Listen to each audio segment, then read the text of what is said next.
Hello everybody and welcome to our fourth video.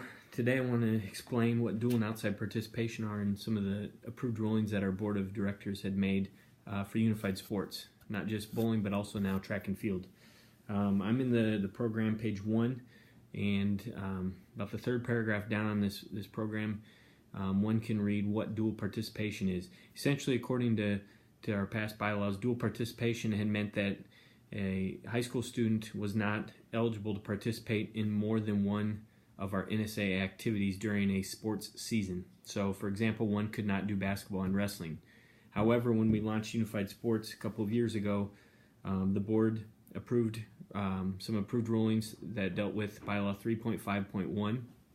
Essentially, we allow for dual participation to now take place for those participants in Unified Sports. So Unified Sports track and field would be considered into the mix.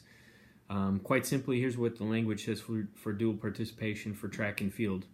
It says participants may compete in both Unified Sports track and field and existing track and field during the season. However, participants shall not be entered into events in both divisions in any one individual track meet or invite. Participants are limited to 1 meet or invite per day. So what we're allowing for is participants to be able to do unified track and field and also existing track and field.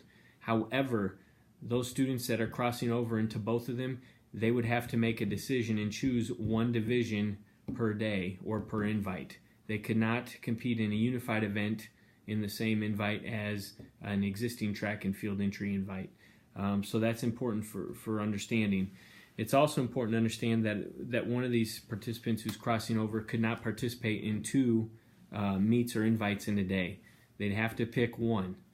So again, we're allowing for crossover, but they have to be on different days and in different track meets.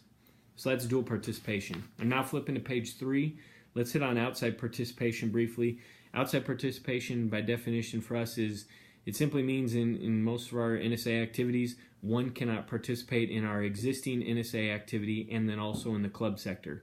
So for example, basketball season right now, one cannot participate in basketball but then also play club or AAU basketball outside of the high school sports team.